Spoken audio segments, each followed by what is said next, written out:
हाँ जी स्टूडेंट्स, हाजिर हाँ तुहाडे सामने कमर्स वाला दी नैक्सट वीडियो लैके। बच्चे प्लस 2 का टॉपिक चल रहा अपना कैश फ्लो स्टेटमेंट, जोड़ा कि थोड़ा जा औखा टॉपिक है बच्चों की नज़र च, ठीक है। और उहदे विच लैक्चर नंबर है अज 50, लैक्चर नंबर कितना है 50। और इस तो पहला 49 नंबर लैक्चर विच मैं तुहानूं उहदे स्टार्टिंग लई सी और उहदे विच दस्सिया सी भी कैश फ्लो का मीनिंग की है, कैश इक्विवेलेंट्स की है ना, ऐसियां आइटम्स दस्सियां सी। नाल उहदे विच इह दस्सिया सी तुहानूं भी ऑपरेटिंग एक्टिविटीज़, इन्वेस्टिंग एक्टिविटीज़ ते फाइनैंसिंग एक्टिविटीज़ की हन, इहदे विच की आउंदा है, ऑपरेटिंग किनू कहंदे आ, फाइनैंसिंग एक्टिविटीज़ किनू कहंदे आ, इन्वेस्टिंग एक्टिविटीज़ किनू कहंदे आ, किस तरह दी होंदियां, वो सारी डिटेल तुहानूं उस लैक्चर विच मैं दस चुके हैं। जेडे स्टूडेंट्स ने लैक्चर नहीं सुनिया प्लीज़ वो लैक्चर सुन लो। जेडे स्टूडेंट्स ने मेरा चैनल भी अजे तक सब्सक्राइब नहीं किया, कमर्स वाला नाम का मेरा चैनल है, चैनल भी सब्सक्राइब कर लो, ठीक है। हुण अज इस लैक्चर में मैं तुहानूं दस्सण जा रहा भी ऑपरेटिंग एक्टिविटीज़ किहड़ियां एक्टिविटीज़ होंदियां, इन्वेस्टिंग में किहड़ियां होंदियां ते फाइनैंसिंग में किहड़ियां एक्टिविटीज़ आउंदियां। उस तो बाद आपां मैं तुहानूं कुछ पुछांगा, तुसीं उन्हां दे जवाब देने ने ते भी ऑपरेटिंग एक्टिविटी है, कोई ट्रांजैक्शन पूछांगा भी ऑपरेटिंग एक्टिविटीज़ दी है कि फाइनैंसिंग दी है कि इन्वेस्टिंग दी है, वो पूछांगा तो उहदा तुहानूं जवाब देने पैणे, ठीक है। हुण देखो बच्चे, first of all operating activities, जिवें कि मैं तुहानूं पहले एक गल कर चुकिया भी ऑपरेटिंग एक्टिविटीज़ ऐसियां एक्टिविटीज़ होंदियां ने जिहड़ा कि बिजनेस जिहड़ियां चीज़ां दा काम करदा है उस काम नाल रिलेटेड एक्टिविटीज़, जिहड़ियां चीज़ां दा ऑपरेशन बिजनेस चलदा है, जिहड़े काम वास्ते चलदा है उस काम नाल रिलेटेड जिहड़ियां भी ट्रांजैक्शनस ने वो ऑपरेटिंग एक्टिविटीज़ विच आउंदियां, ठीक है। देखो कड़ी देखो नंबर 1 ते है cash received from sale of goods. जे कोई भी वस्तु जिहड़ा बिजनेस बनाउंदा है, मैं तुहानूं पिछले लैक्चर में एग्जाम्पल दी सी कंप्यूटर की, जे तो कंप्यूटर की मैन्युफैक्चरिंग कोई करता है तो उनके वास्ते कंप्यूटर रीसेल करता है, उनके वास्ते कंप्यूटर की है एक वस्तु है तो ऑपरेटिंग में आएगी, ठीक है। जे वो बंदा कंप्यूटर का सेल परचेज का काम नहीं करता फिर वो उनके वास्ते एक इन्वेस्टमेंट है, इन्वेस्टिंग एक्टिविटीज आएगी, ये मैं तुहानूं दस्सिया। तो देखो sale cash received from sale of goods operating है उनका तो वो किहदे विच आएगी, ऑपरेटिंग जाएगी। Cash received from royalty, fees, commission, जो कोई रॉयल्टी है, फीस है, कमीशन तो कोई पैसा आया किधर आएगी, ऑपरेटिंग, क्योंकि उनका रोजाना का कामकार नूं प्रभावित करने वाली ये एक्टिविटीज ने। नैक्सट है बच्चे cash received from trade receivable. Trade receivable तो जे कोई आमदन आंदी है उन्हें उधार वस्तुआं बेचियां या उधार वस्तुआं खरीदियां है ना, इन्हें तो ट्रेड रिसीवेबल ते ट्रेड पेबल पैदा होने ने, ठीक है ना। तो ट्रेड रिसीवेबल तो जे कोई वस्तुआं पेमेंट आउंदी है तो वो किधर आएगी, ऑपरेटिंग एक्टिविटीज। नेक्स्ट है cash payment for purchase of goods. जे सेल ऑफ गुड्स तो कैश रिसीव होएगी ते परचेज ऑफ गुड्स ते कैश जाएगी, वही वस्तुओं की एग्जाम्पल वही है जिन्हां दा वो बिजनेस करता है, ठीक है। नेक्स्ट है बच्चे cash payment to trade payable. Trade payable नूं जे कोई पेमेंट की जाती है तो वो भी उनका रूटीन वर्क है बिजनेस का, किधर आएगी, ऑपरेटिंग एक्टिविटीज। नेक्स्ट है बच्चे कैश पेमेंट ऑफ वेजिज देता है, कोई सैलरी देता है, सैलरी वेजिज एक्स्ट्रा कुछ भी एक्सपेंसिस करता है तो वो किधर जाएगी, ऑपरेटिंग एक्टिविटीज। नेक्स्ट बच्चे cash payment of and refund of income tax. जो कोई इनकम टैक्स की पेमेंट करता है तो वो किधर जाएगी, उनकी ऑपरेटिंग एक्टिविटीज में जाएगी। उनके क्या है investing and financing. J investing and financing नूं छड्ड के दा मतलब है जे इन्वेस्टिंग एंड फाइनेंसिंग दा मतलब उहदे ते इनकम टैक्स है, जां जिवें कह लो भी अपना किसी इन्वेस्टमेंट की है ना, इन्वेस्टमेंट की, इन्वेस्टमेंट करन ते जे कोई उन्होंने प्रॉफिट होया तब उस प्रॉफिट ते जो कोई इनकम टैक्स देता है वो इन्वेस्टिंग एक्टिविटीज जाएगी। पर जे उनका रूटीन का एक्टिविटी का काम है, ऑपरेशन का काम है तो उनके ते कोई इनकम टैक्स देता है तो वो किधर जाएगी, ऑपरेटिंग एक्टिविटीज। ठीक है, नेक्स्ट है बच्चे इन्वेस्टिंग एक्टिविटीज। इन्वेस्टिंग एक्टिविटीज विच किहड़ियां इन्वेस्टिंग एक्टिविटीज होंदियां किहड़ियां, इन्वेस्टिंग एक्टिविटीज ऐसियां एक्टिविटीज ਜਿਹੜੀਆਂ कि ਜਦੋਂ कोई बिजनेस इन्वेस्ट करता है in the long term assets विच, फिक्स्ड एसेट्स दे विच इन्वेस्ट करता है, ਉਹਨੂੰ सेल करन तो आमदन प्राप्त होंदी है ਜਾਂ ਉਹਨੂੰ परचेज करन ते पैसे दिंदा है, ਤਾਂ ऐसियां एक्टिविटीज किधर जांदियां ने, इन्वेस्टिंग एक्टिविटीज। ठीक है, देखो payment of purchase of fixed assets, okay payment की परचेज किया फिक्स्ड एसेट्स किधर जाएगी, इन्वेस्टिंग एक्टिविटीज, क्योंकि मैं तुहानू दस चुकिया कि इन्वेस्टिंग एक्टिविटीज आम तौर पर फिक्स्ड एसेट्स नाल ही रिलेटेड है। Receipt from sale of fixed assets, जे उनके रिसीट की कोई सेल करती पैसा आया किधर जाएगी, इन्वेस्टिंग एक्टिविटीज। क्यों, क्योंकि सेल की गई है फिक्स्ड एसेट्स विच, फिक्स्ड एसेट्स की सेल की गई, जो गुड्स की सेल सी वो किधर आती सी, ऑपरेटिंग में। फिक्स्ड एसेट्स की सेल है तो किधर आएगी, इन्वेस्टिंग में। ठीक है, payment for purchase of securities that is share, warrant, debentures और debt in instruments of other enterprise. इत्थे एक गल ध्यान देने योग है भी अदर एंटरप्राइज लिखा है, अदर एंटरप्राइज का मतलब है जो शेयर परचेज करता है किसी दूसरी कंपनी दे शेयर परचेज करांगे तो इहदा मतलब आप दूसरी कंपनी दे विच की इन्वेस्टमेंट कर रहे हैं, दूसरी कंपनी दे शेयर परचेज करके इन्वेस्टमेंट कर रहे हैं, दूसरी कंपनी दे डिबेंचर परचेज करके इन्वेस्टमेंट कर रहे हैं, तो वो किधर जाएगी, इन्वेस्टिंग एक्टिविटीज। ठीक है, अदर कंपनी दे होण। ठीक है, नेक्स्ट है बच्चे receipt from sale of above documents, जे ਇਹੋ ਜਿਹੇ ਸ਼ੇਅਰ ਜਿਹੜੇ ਵੇਚ ਦਿੰਦਾ, ਡਿਬੈਂਚਰ ਵੇਚ ਦਿੰਦਾ ਹੈ ਤਾਂ ਉਹਨਾਂ ਤੋਂ ਜੇ ਕੋਈ ਪੈਸਾ ਮਿਲਦਾ ਹੈ, ਫਰ ਹੋਣੇ ਕਿਹੜੇ ਚਾਹੀਦੇ ਨੇ, ਅਦਰ ਕੰਪਨੀਆਂ ਦੇ, ਤਾਂ ਉਹ ਕੀ ਆਏਗੀ, ਇਨਵੈਸਟਿੰਗ ਐਕਟੀਵਿਟੀਜ਼ ਵਿੱਚ ट्रांजैक्शन आएगी। ओके, नेक्स्ट है बच्चे advances and loan made to third parties. Advances and loan दिता जाता है किन्नू, थर्ड पार्टीज नू, not financing enterprise. Financing enterprise का नहीं, जे फाइनेंसिंग एंटरप्राइज देगा तो उनका काम ही फाइनेंस करन दा है, तो उनका काम ही लोन देन दा है, वो ऑपरेटिंग चाहेगा। ठीक है ना, हुण अपना जे advance and loan made to third parties है तो वो किधर जाएगा, इन्वेस्टिंग एक्टिविटीज। किधर जाएगा, इन्वेस्टिंग एक्टिविटीज। ते receipt from repayment of above loans, जे इस अबव लोन्स तो रिसीट होंदी है कोई तो वो किधर आएगा, इन्वेस्टिंग एक्टिविटीज। नेक्स्ट है बच्चे फाइनेंसिंग एक्टिविटीज। हुण फाइनेंसिंग एक्टिविटीज मैं तुहानू एक गल कही सी, फाइनेंसिंग एक्टिविटीज ऐसियां एक्टिविटीज हुंदियां ने जिन्हां नाल कंपनी दी कैपिटल प्रभावित हुंदी, कैपिटल वधदी है या कैपिटल घटदी है। Okay, number 1 proceed from issue of shares etc, J share उन्हें इशू किते, कंपनी ने आपदे शेयर इशू किते ਤਾਂ ਉਹਦੇ ਨਾਲ ਕੈਪੀਟਲ ਵਧ ਗਈ, ਕੈਪੀਟਲ ਵਧੀ ਤਾਂ ਫਾਈਨੈਂਸਿੰਗ 'ਚ ਜਾਏਗੀ। ਜੇ ਕੰਪਨੀ ਨੇ ਆਪਦੇ ਕਿਸੇ ਹੋਰ ਦੇ ਸ਼ੇਅਰ ਖਰੀਦੇ ਸੀ ਤਾਂ ਇਨਵੈਸਟਿੰਗ 'ਚ ਆਇਆ ਸੀ। Clear, proceed from issue of debenture, loan and other short term borrowings, investment उन्हें sorry proceed from issue of debenture, उन्हें कोई डिबेंचर इशू किते, कोई loan and other short term borrowings लिया, उधार लए, लोन लिया, किधर जाएगी, financing activities. Okay, repayment of loan, redemption of debentures, जो रीपेमेंट ऑफ लोन या रिडम्पशन का होगी डिबेंचर्स दी, किधर आएगी, फाइनेंसिंग एक्टिविटीज। ओके, आगे है payment of dividends both equity and preference share. Equity ते प्रेफरेंस शेयर ते डिविडेंड पे किया। मैं तुहानू एक गल कही सी पिछले लैक्चर विच, जिहड़े खर्चे इहदे नाल रिलेटेड हुंदे ने, वेखो उन्हें शेयर इशू किया, उन्हां ते ही उन्हें डिविडेंड दिता तो की होएगा, वो किधर जाएगी, फाइनेंसिंग विच।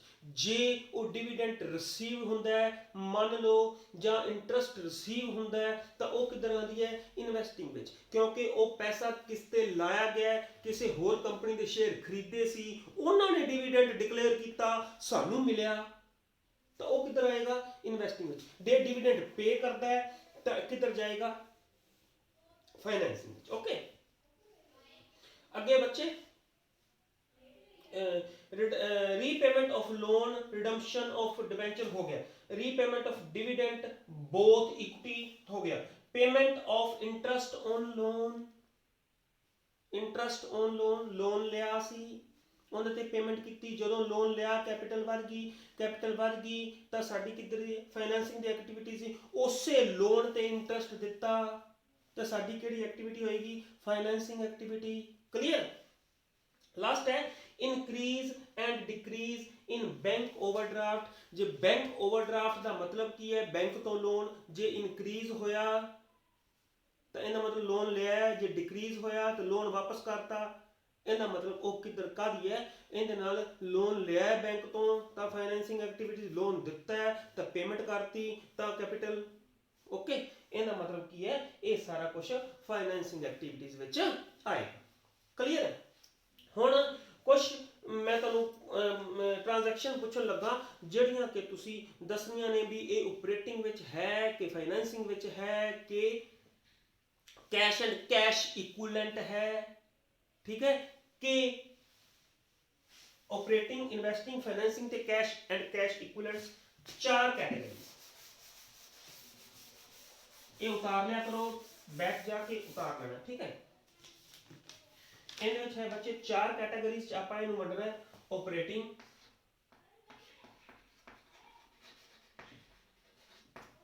दूसरा इन्वेस्टिंग, तीसरा फाइनेंसिंग, चौथा cash and cash equivalents, cash and cash equivalents. ये चार कैटेगरीज आपां दसना है भी ਜਿਹੜੀ ट्रांजैक्शन है वो किहड़े पासे जाती है। देखो ध्यान दिओ, number 1 cash sales, cash sales नगद बेचियां, ऑपरेटिंग। क्लियर है। नगद वस्तुआं बेचियां किधर जाएगी, operating. Cash purchases, operating. Purchase की तां भी ऑपरेटिंग, कैश खरीदी तां भी कैश। एक बारी कैश आ रहा है सेल करांगे तो दूसरी बारी जो फिर परचेज करांगे तो कैश जा रहा है।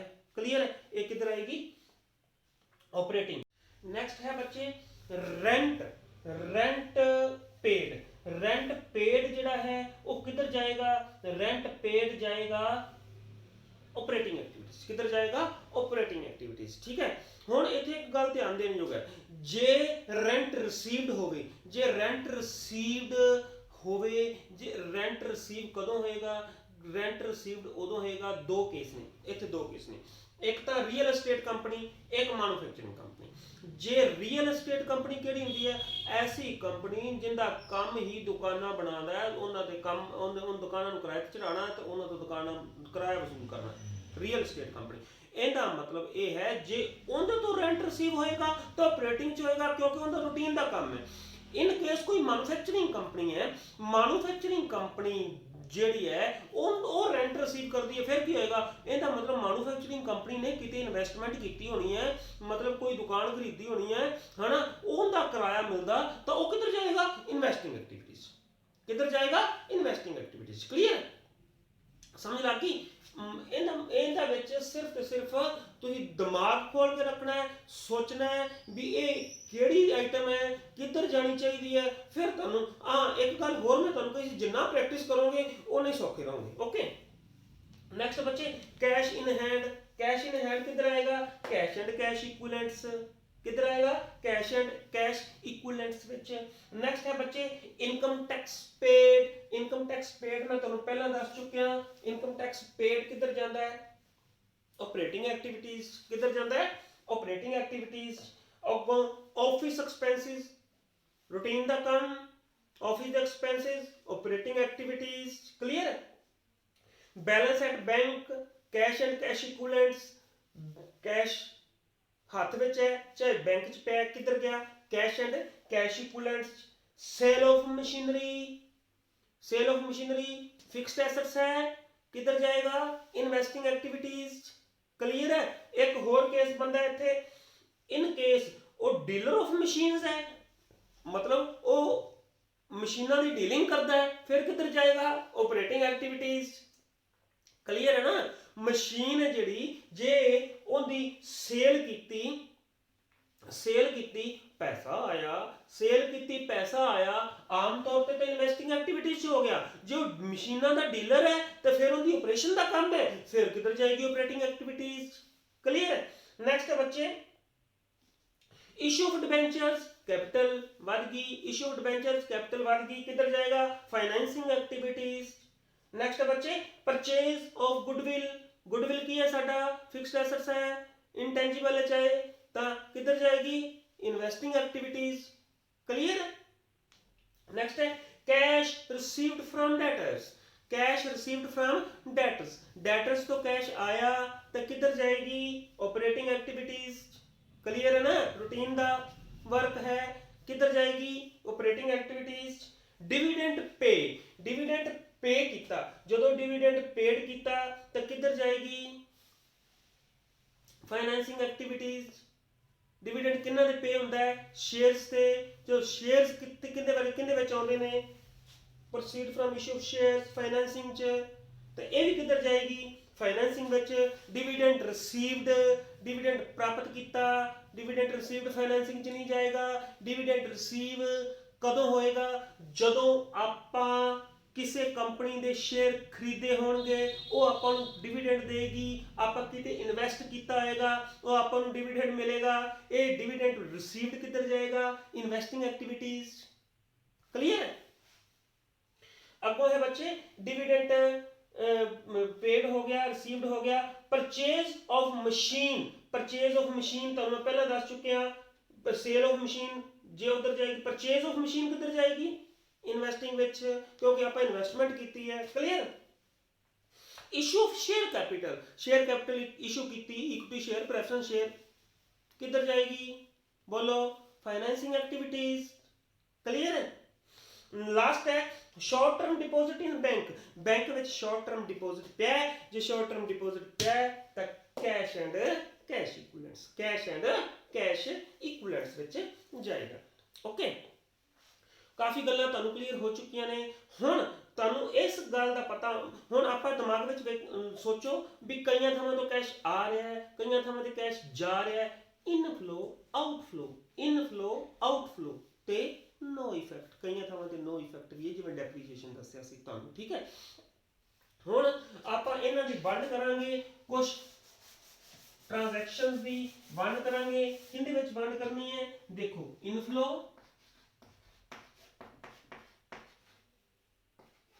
Of cash,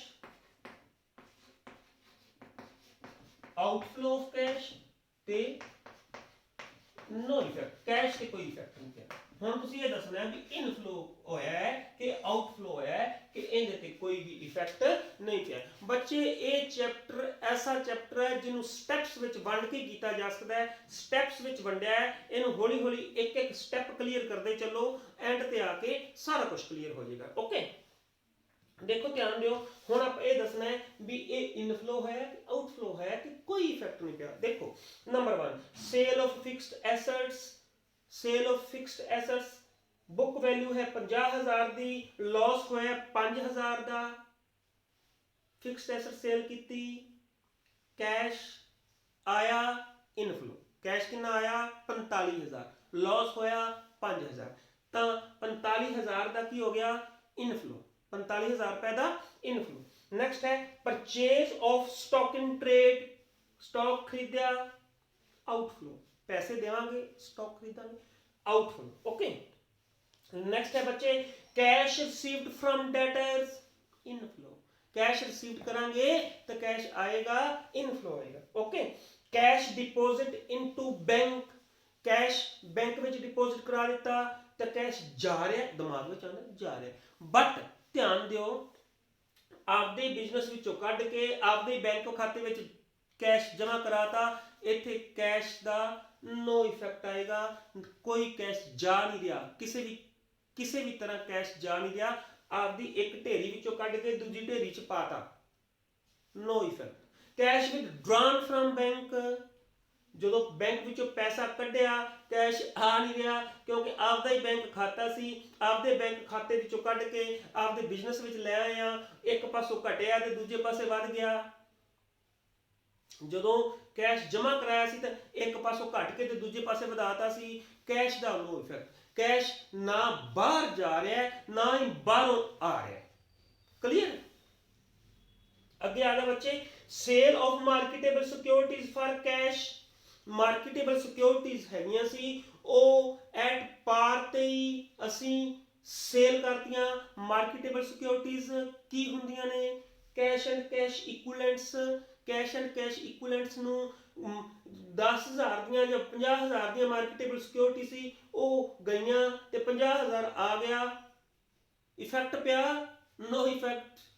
no effect. ਜਿੰਨੇ ਦੀਆਂ ਮਾਰਕੀਟੇਬਲ ਸਿਕਿਉਰਿਟੀਜ਼ ਗਈਆਂ ਉਨਾ ਹੀ ਪੈਸਾ ਆ ਗਿਆ। ਐਟ ਪਾਰ ਤੇ ਸੇਲ ਕੀਤੀਆਂ ਸੀ, ਇਸ ਲਈ ਸੇਲ ਆਫ ਮਾਰਕੀਟੇਬਲ ਸਿਕਿਉਰਿਟੀਜ਼ ਵੀ ਨੋ ਇਫੈਕਟ। ਓਕੇ। ਨੈਕਸਟ ਆ ਗਿਆ ਬੱਚੇ, declaration of final dividend. Final dividend declare ਕਰਤਾ, ਇੱਥੇ ਵੀ ਨੋ ਇਫੈਕਟ। ਕਾਰਨ ਕੀ ਹੈ? ਇਸ ਅਜੇ ਡਿਕਲੇਅਰ ਕੀਤਾ ਹੈ, ਪੇ ਨਹੀਂ ਕੀਤਾ। ਡਿਕਲੇਅਰ ਕੀਤਾ ਹੈ, ਪੇ ਨਹੀਂ ਕੀਤਾ। ਜਿੱਥੇ ਡੈਕਲੇਰੇਸ਼ਨ ਆ ਜੇ, ਡੈਕਲੇਰੇਸ਼ਨ ਹੋਈ ਹੈ, ਪੇ ਨਹੀਂ ਹੋਇਆ, ਡੈਕਲੇਰੇਸ਼ਨ ਹੋਈ ਹੈ ਤਾਂ ਨੋ ਇਫੈਕਟ। ਓਕੇ। ਨੈਕਸਟ ਹੈ ਬੱਚੇ, ਡੈਕਲੇਰੇਸ਼ਨ ਆਫ ਇੰਟਰਿਮ ਡਿਵੀਡੈਂਡ।